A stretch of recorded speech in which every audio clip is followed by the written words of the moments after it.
At his own engagement party, my son raised his glass and said, "If my mom starts acting weird tonight, don't worry, she's kind of gone off mentally." People laughed. One woman clapped. I was standing right there holding dessert. That's the night he didn't just humiliate me. He started trying to legally wipe me out. It happened on a Friday night in early May. Travis was standing under those white string lights we'd helped him hang earlier that week, holding a glass of overpriced whiskey and laughing with his friends. And then he did it. He looked right at the group and said, "Just a heads up, if my mom says anything weird tonight, just smile." Early dementia is a hell of a thing. I was 5 feet away, holding a lemon tart I'd made from scratch, crust still warm. There was a ripple of laughter, then awkward silence, then more laughter from the people who didn't know me well enough to care. I didn't drop the tray. I didn't say a word.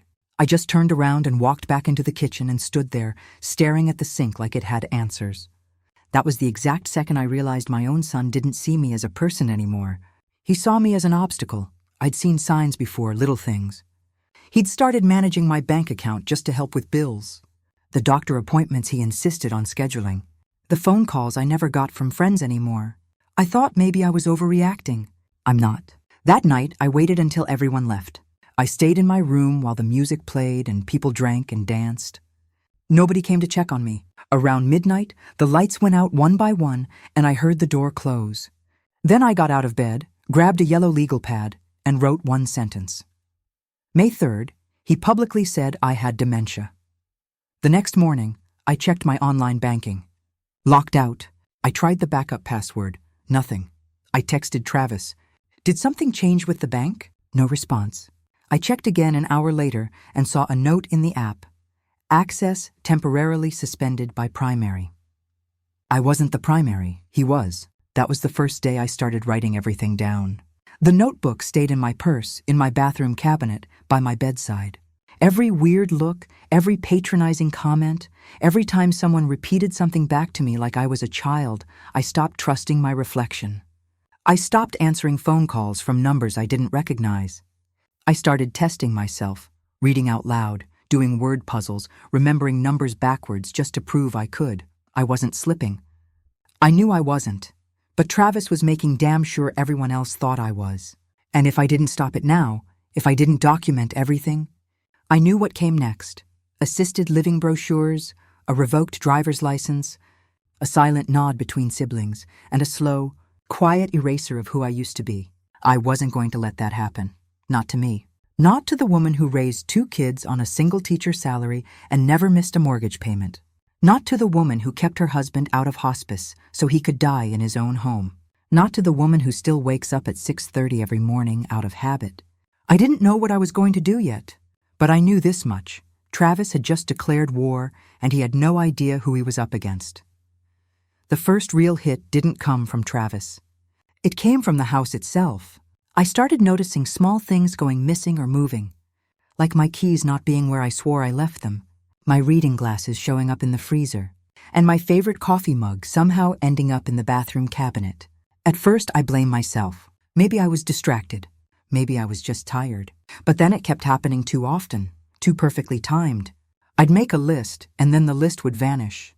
I'd prep my pills for the week, and suddenly 2 days would be empty, and I hadn't taken them yet. Then came the phone call.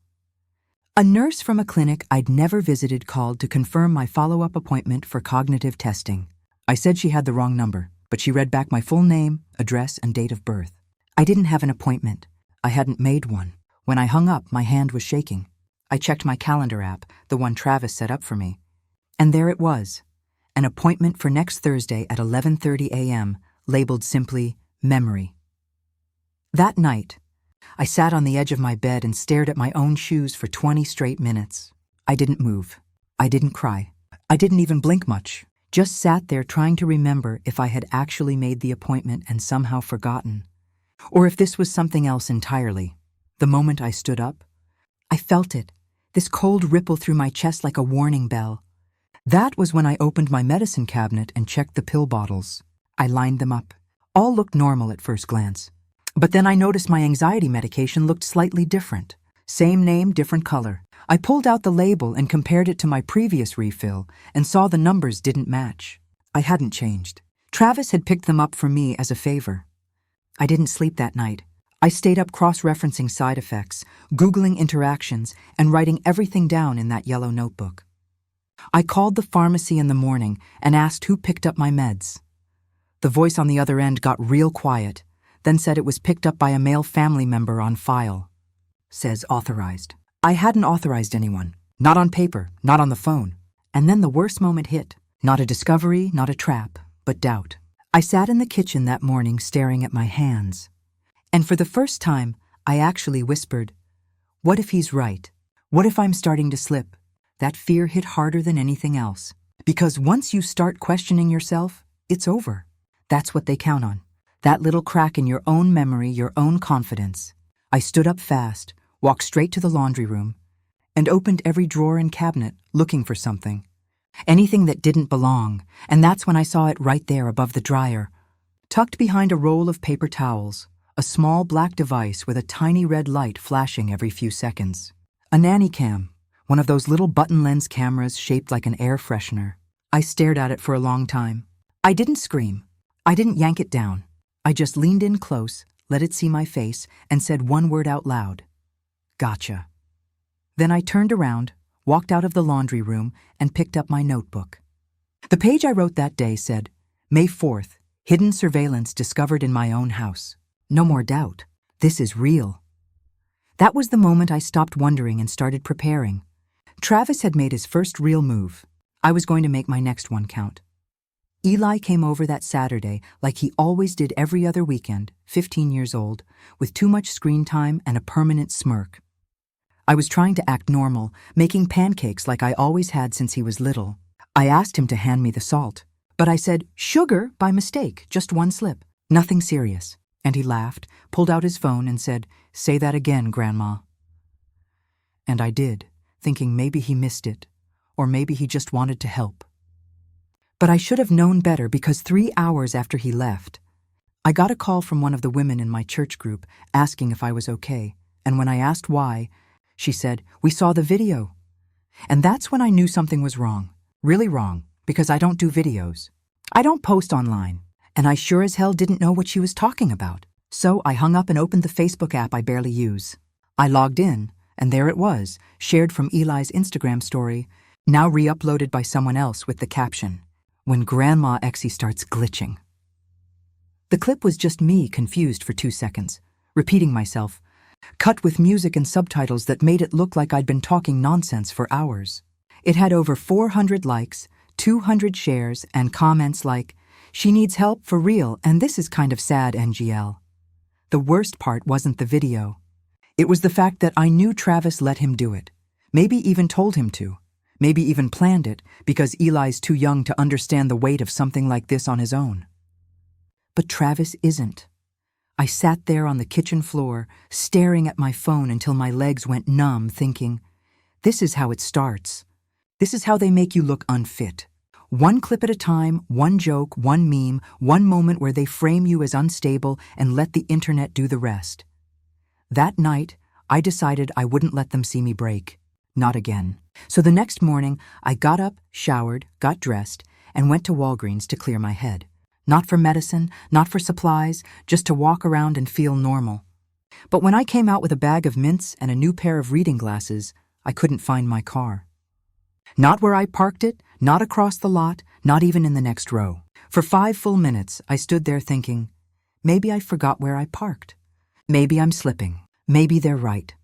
My throat tightened, my ears rang, and I was about 5 seconds from crying in public when I heard the click of the locks and saw Travis stepping out from behind another vehicle, holding my keys, smirking like he'd caught me in the act. He said, "You wandered off? I figured I'd move it closer for you." I nodded like it made sense, but inside something snapped because he didn't move the car closer. He moved it so I'd doubt myself, so I'd panic, so I'd spiral. When I got home, I wrote it all down. May 7th, video posted publicly without consent, car moved without warning, public humiliation confirmed. That's when I realized I couldn't wait for help. I couldn't trust my instincts alone. I had to start controlling how they saw me, not just reacting to it. That meant playing dumb, playing slow, giving them what they expected so they'd let their guard down. When they did, I'd be ready. After the car incident, I stopped trying to convince anyone I was fine and started pretending I wasn't. Not because I was giving up, but because I finally understood the only way to beat Travis was to let him believe he was winning. So I started leaning into his narrative. I asked where things were, even when I knew. I called Kennedy twice in one day and acted like I forgot the first call. I let my PIN slip at checkout and smiled when the cashier looked at me with pity. The more I played the role, the more careless Travis became. The more often he spoke around me like I wasn't listening, like I wasn't capable of understanding anything he said. I started documenting every word, every slip, every lie. It wasn't hard because I already knew how to hide things better than him. I was a teacher for 30 years. I've caught cheaters smarter than Travis ever was. So I took my old iPad, taped it inside the laundry vent, and set it to record every time someone came in or out of the house. After a few days, I caught it clear as day. Travis pacing in front of the dryer on the phone saying, "She signs anything now. Just needs a little push. I'll get her on the deed change next week. She won't remember it 5 minutes later." I felt nothing when I heard it. No shock, no rage, just cold clarity because I already knew he was doing this. I just hadn't had proof before. And now I did. I backed it up twice, once to my cloud and once to a flash drive taped behind the bathroom mirror. I smiled to myself for the first time in weeks. Not because I was happy, but because the game had shifted and now I wasn't the prey anymore. I was setting the bait. I kept pushing, kept pretending to lose things, kept calling Travis by my late husband's name to make him feel confident. The more I played confused, the more he treated me like a ghost. That's when I realized something worse than betrayal. He enjoyed it. The power, the control, the smug tone in his voice when he explained basic things like I was 5 years old, the way he exaggerated everything in front of his fiancée. Even Eli started mimicking it, calling me glitch grandma under his breath when he thought I couldn't hear. Every time I wanted to scream, I'd write instead. Page after page in my yellow notebook, not just what happened, but how I felt, disgusted, humiliated, underestimated. With every page, my plan sharpened. I wasn't just going to protect myself. I was going to burn every lie he built to the ground. But I knew I couldn't do it alone. Not yet. I needed something else. Someone else. Someone who remembered the woman I was before all this. Before Travis decided I was disposable, I knew exactly where to find him. The next morning, I drove out to the American Legion Hall, the one where my husband used to volunteer every second Saturday, folding flags and fixing the coffee machine no one else could figure out. I hadn't stepped foot in that place since his funeral, but I needed a name. Someone who remembered him. Someone who didn't think I was crazy. When I walked in, the smell of burnt coffee and old carpet hit me like a time machine. And there he was, Carl, sitting at the same corner table where he used to play chess with my husband. Same gray beard, same denim vest. When he saw me, he stood up slowly, like he wasn't sure I was real, and said, "Shannon, Jesus, you disappeared." I sat down and didn't waste time with pleasantries. I told him everything from the party, to the locked bank account, to the video online, to the pills that weren't right. He didn't blink, didn't scoff, didn't patronize. He just nodded once and said, "I figured something was off when your boy came by." That stopped me cold. I asked what he meant, and he said, "Travis came through here about 2 months ago asking about your husband's will. Said he needed clarification on military benefits. Said it was for a trust update or something." Carl leaned forward, pulled out a wrinkled napkin from his vest pocket, and handed it to me. On it was a name I didn't recognize, Scott Delaney, estate lawyer out of McKinney. Carl said, "Your boy was sloppy. Real cocky, too. Thought I was too drunk to notice, but I wrote that down after he left, just in case." I stared at that napkin like it was the last piece of a jigsaw puzzle finally falling into place, because I knew what that meant. Travis wasn't just gaslighting me for fun. He was getting the paperwork ready, laying the legal traps, changing the documents before I even knew there was a war. I felt my stomach turn cold, not with fear, but with focus, because now I had a direction, a person to trace, a breadcrumb trail leading back to the knife in my back. I thanked Carl, told him I owed him dinner, and left before the tears could slip. When I got home, I called the number on the napkin, not as myself, but pretending to be my own assistant. I said I was confirming an appointment for Miss Whitaker's estate planning, and the woman on the phone said, "We have you in for next Wednesday. Just reviewing the deed transfer forms?" I didn't speak for a second, then said, "Perfect. Thank you," and hung up. I stood there in the kitchen with the phone still in my hand and the world sideways. That was the moment I realized the final piece was almost in place. The document he needed. The proof he'd sign in my name. I wrote it down in the notebook. May 9th, Travis initiated state paperwork under false pretenses. The lawyer confirmed the appointment. I wasn't crazy. I wasn't imagining things. I was being erased on paper before I was ever put in a home. And now I had the receipt. It was 2 days after the call with the lawyer when Kennedy showed up unannounced, standing in my doorway holding a manila envelope like it weighed 1,000 pounds. Before I could even ask what she was doing there, she said, "We just want what's best for you, Mom." I already knew. I felt it in my chest before she opened her mouth again. I stepped aside and let her in without a word. I watched her sit down at the kitchen table we've shared for 30 years. The one where I used to help her with homework. The one where she told me she was pregnant with Eli. She looked at me like I was fragile, like I was already gone. She slid the envelope toward me and said, "It's temporary guardianship, just until we figure things out." For a second, I saw myself through her eyes. Tired, older, isolated, paranoid. I almost believed it. I almost let the fog creep in again until I remembered the voice recorder in my pocket, the file I'd been saving for this exact moment. I pulled out my phone, pressed play, and set it on the table like a weapon. Her face changed. The second Travis's voice came out of that tiny speaker, clear as day, saying, "Just get her to sign, Kennedy. She trusts you more than me. Don't ask questions. Just get her signature." The sound of him laughing at the end hit like a hammer. Kennedy's hands were already shaking when she said, "What is this?" I replied, "It's your brother making you his puppet." She tried to speak, but no words came out, just a breath, just a whisper of guilt and disbelief. She reached for the envelope again, but I put my hand over it and said, "No, leave it here." She looked up at me, tears already falling, and said, "I didn't know. I swear to God, I thought maybe he told me you'd wandered into the street last week, that you forgot your name." I nodded slowly and said, "Of course he did, because it's easier than admitting he wants my house, my money, and my name on a death certificate instead of a deed." She said nothing, just shook her head and whispered, "What do we do?" And I said, "You stop listening to him and you start remembering who raised you."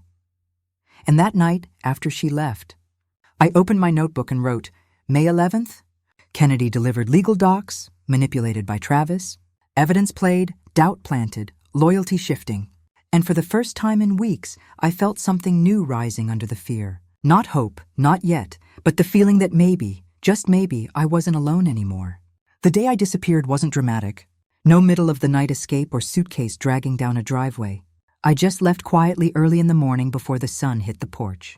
Packed a duffel bag with 3 days' worth of clothes, my notebook, both flash drives and the iPad with the recordings, and drove 2 hours north to Carl's trailer on a borrowed map route I hadn't used in 20 years. No GPS, no credit cards, no texts, because I needed them to worry. I needed them to feel the absence of control. Especially Travis, who'd built his little empire on the assumption that I'd keep standing still, keep absorbing every blow. But when I left, I triggered something else. Something he wasn't ready for, because at 7:02 a.m., sharp, my pre-scheduled email dropped into every inbox I'd ever trusted. My church group, my HOA president, my pharmacist, my former co-workers, even 3 of Travis's clients I'd found on his LinkedIn. All of them received a file titled, In Case I'm Not Safe, and inside was a neatly organized folder, audio files, screenshots of forged appointment calendars, transcripts of manipulated prescriptions, video stills from the hidden laundry cam, voicemail recordings of Travis planning the guardianship, and the crown jewel, a clean, full voicemail where he laughed and said, she won't even remember signing it. I'll flip the house before she figures it out. And within hours, my phone, left at home on purpose, was blowing up with voicemails, texts, emails, even 2 Facebook posts asking if I was okay. But the real victory came at 3:17 p.m. when Carl got a call from Kennedy, her voice shaky, saying she'd been getting messages all day from people forwarding the email asking if it was true, if Travis really did all those things. And Carl said she didn't ask where I was, just asked if I was safe. And then came the twist I didn't expect. Travis's fiancée, Alyssa, deleted every photo of them off her social media, even the engagement one, and then blocked him. Completely wiped him from her online existence, which meant she saw the files, saw what he'd said, what he'd planned, what kind of man she was about to marry. And just like that, his personal life cracked open from the inside. I stayed gone for 3 full days, holed up in Carl's spare trailer, no heat, spotty power, writing everything down by candlelight, reading through the flood of reactions forwarded to me through Carl's email. The messages said, "I'm sorry I didn't believe you," or "I never liked how he talked to you." And one simply read, "Do you need a place to stay?" I didn't respond to any of them, not because I wasn't grateful, but because this wasn't the end. This was the earthquake before the landslide. When I returned, I wouldn't be coming back as a victim or a ghost or some fragile story people whispered about. I'd be walking back into my house as the woman who took every weapon used against her and turned them into a blueprint for revenge. When I did, I'd bring all the truth with me, printed, stapled, and ready for court. I walked into that courthouse like I was walking into church the day after the world ended, calm, clean, and not afraid of a single soul in that building. Wearing my late husband's navy blue blazer, the one I'd kept in the back of the closet for funerals and real battles. As I stepped through security with a manila folder thicker than a Bible, I didn't even flinch when I saw Travis sitting in the hallway pretending to scroll his phone, pretending like he didn't see me. For the first time since this entire war started, I felt no fear, no anger, just focus. Because now it wasn't about emotion. It was about evidence. And I had it all stacked, time-stamped, signed, and cross-referenced. When they called my name, I stood up straight, walked into that courtroom, and greeted the judge like a woman who still remembered how to be respected. Travis sat across from me with his lawyer, whispering fast, already sweating through his collar. The judge asked if I had representation, and I said, "No, Your Honor, just the truth." I handed over the folder, slid it across the table, and waited. What followed was 23 minutes of quiet reading, audio file playback, and visible discomfort on Travis's side of the room as the judge listened to his own voice echoing from my recordings, saying things like, "She signs anything now. And once I've got power of attorney, we flip the house and split it before she knows." Then came the medical records, the pharmacy logs, the emails with forged dates, the appointment confirmations I never made. The judge didn't blink once until he got to the part where I'd been recorded in my own home without consent. And he looked up and said, "Who installed the cameras?" And Travis's lawyer tried to object, but the judge waved him off and said, "You can speak after I'm done reviewing this." I sat there in absolute silence because every second that passed was a victory. Every pause was a nail in the lie they built around me. Finally, the judge leaned back and said, "Mrs. Whitaker, based on this evidence, I am terminating all powers of attorney granted to the defendant, initiating an emergency investigation into medical manipulation and financial abuse, and recommending the DA review this for possible charges." I didn't react, didn't smile, didn't even move because I wanted Travis to know this wasn't joy. This was justice. As we left the courtroom, he tried to look at me, tried to say something, but I walked right past him like he was a stranger on a bench. When I got outside, I didn't even cry. I just stood there in the sun, letting it hit my face like proof that I still existed, still had my name, my rights, and my mind. I pulled out my notebook and wrote the only entry that day, May 15th. Power returned. Truth confirmed. War not over, but I'm not losing. The fallout came fast, faster than even I expected, like watching a dam split open after weeks of quiet pressure. It started with a phone call from Kennedy 2 days after the hearing, her voice shaking as she told me Travis had been let go from his company. Not fired exactly, but mutually separated after someone anonymously forwarded a copy of the court documents to his board. The next day, I got an email from my bank confirming full reinstatement of access, with an added note that Travis's authorization had been permanently revoked. I didn't respond. I just printed the email and taped it inside the front cover of my notebook like a badge. Within a week, the rest started crumbling. His fiancée deleted her entire Instagram account, then came back online without a trace of him. No engagement photos, no wedding plans, nothing but a caption under a picture of her dog that said, "Peace is worth starting over." Kennedy told me she'd called her brother just once since the hearing, only to hear him deny everything, say I'd faked it, that I'd tricked the court. I asked her what she said back. She paused and then told me, "I told him I saw the recordings, and I believed you now." He said, "Then you're just as crazy as she is." I hung up. I didn't say anything to that. I just listened because what could I say? He chose his war, and he lost it. And now the silence was louder than anything he could have said. Then came the message I'd been expecting, not from Travis, but from Eli. A short email sent late at night that simply said, "I'm sorry." Below it was an attached photo he drew of me and him baking, with me holding a mixing spoon and smiling. In the corner, he'd scribbled, "You're not glitch, Grandma." I stared at that for a long time, longer than I should have, because that's what hurt the most, not the money, not the lies. But the way he'd let his own son turn against me like it was a joke, like I was some meme instead of a person. I didn't reply, not because I was angry, but because I didn't know how to say, "I forgive you, but I won't forget." Finally, 1 week after court, I got the last piece of the puzzle, an email from Travis with the subject line, "Closure," and nothing in the body except a single sentence. "You really want to go down like this?" I didn't open it, didn't forward it, didn't reply.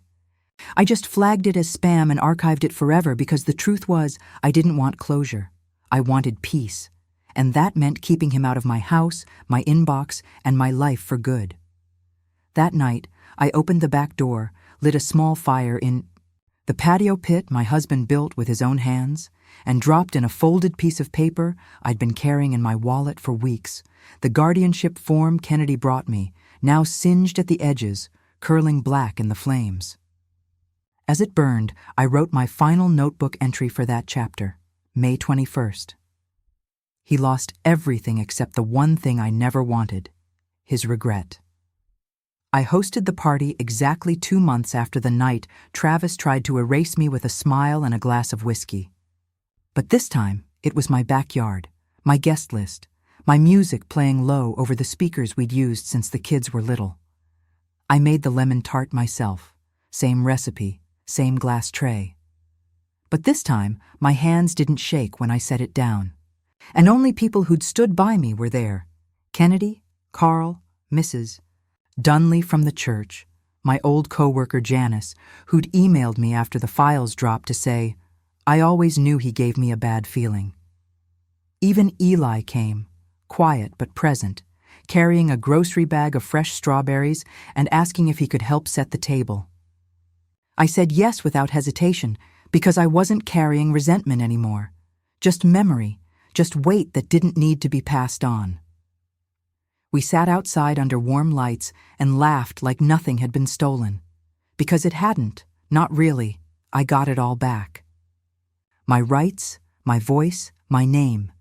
And when it got quiet, when the sun dipped low and the sky turned that soft orange I always loved, I stood up, raised my glass, and said, "If they ever try to take your voice, your name, or your mind, don't shout to be heard. Don't beg to be believed. Just wait. Watch, and make sure that when you strike back, it's so clean they never get back up." And there wasn't applause, just stillness, the kind that sinks in, the kind that tells you every single person understood exactly what I meant. And I looked at Kennedy across the table, watched her wipe her eyes, watched Eli pick at a napkin and nod to himself like he just learned something he wouldn't forget. And then I sat down, took a bite of tart, and tasted everything that had once been buried. The dignity, the power, the simple right to be seen and heard without being questioned. And I didn't think about Travis, not even once, because the best revenge isn't rage or prison or dragging someone through the mud. It's removing them from, Your life so completely that they vanish from every future version of yourself. And I didn't need a court date or another confrontation because I already won. And I didn't just win. I survived. And I walked back into my home, sat at the same table he tried to strip me from, and proved that not only am I still here, but I'm sharper than ever, and no one will ever doubt that again. Let us know in the comment where are you watching from. Please subscribe to the channel Her Side of the Story. Thanks for watching until here.